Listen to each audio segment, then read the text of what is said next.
राधे राधे।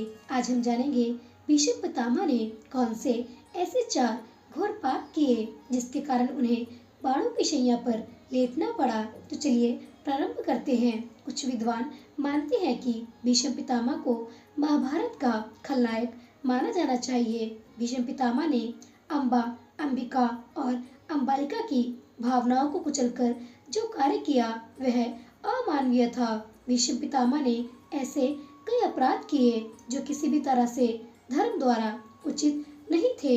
इसलिए कहा जाता है कि वे अधर्म के साथ होने के कारण आदर्श चरित्रहीन नहीं हो सकते। भीष्म पितामह अपने पिछले जन्म में एक वसु थे और एक श्राप के चलते उन्हें इस जन्म में मनुष्य बनकर कष्ट झेलने थे।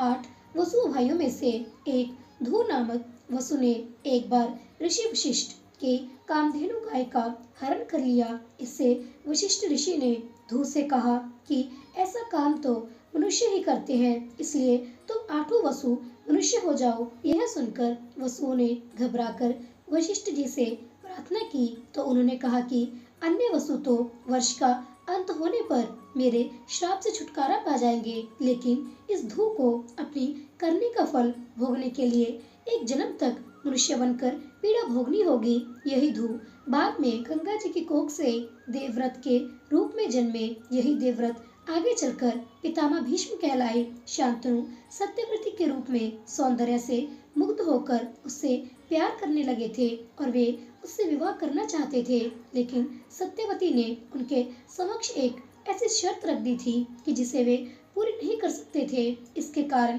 वे दुखी और उदास रहते थे। जब भीष्म पितामह को इसका कारण पता चला तो उन्होंने सत्यवती की शर्त मानकर अपने पिता शांतनु का विवाह सत्यवती से करवा दिया था। सत्यवती के कारण ही भीष्म पितामह को आजीवन ब्रह्मचार्य रहने की कसम खानी पड़ी थी।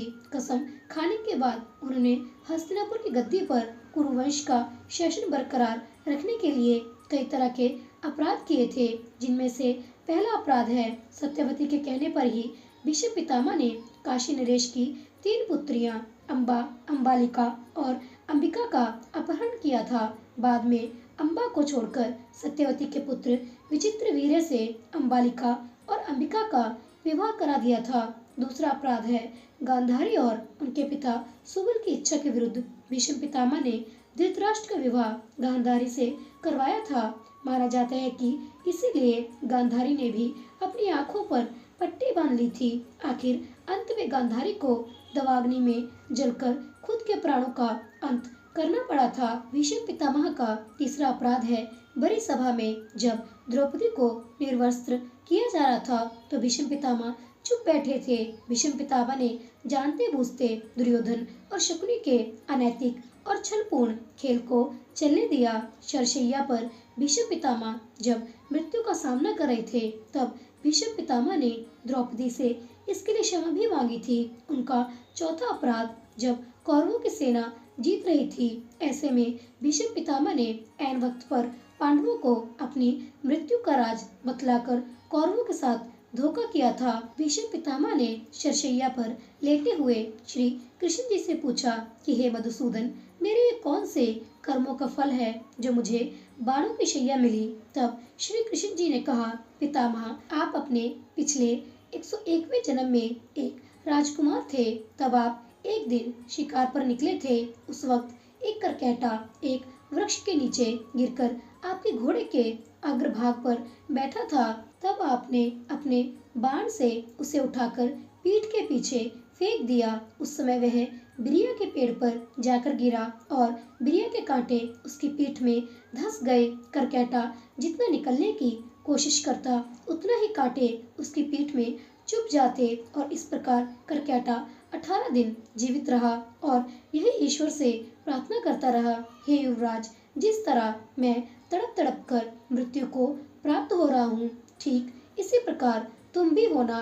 अपने अगले पिछले जन्म में भीष्म द्वारा इतने पाप करने के बाद भी भीष्म पितामह को किसी भी तरह से खलनायक नहीं माना जा सकता, क्योंकि भीष्म पितामह ने जो भी किया वह हस्तिनापुर के सिंहासन की रक्षा और कुरुवंश को बचाने के लिए किया था। तो फिर महाभारत का सबसे बड़ा खलनायक कौन था। जानकारी अच्छी लगी है तो कृपया जाने से पहले चैनल को लाइक करना, सब्सक्राइब करना और शेयर करना मत भूलिएगा।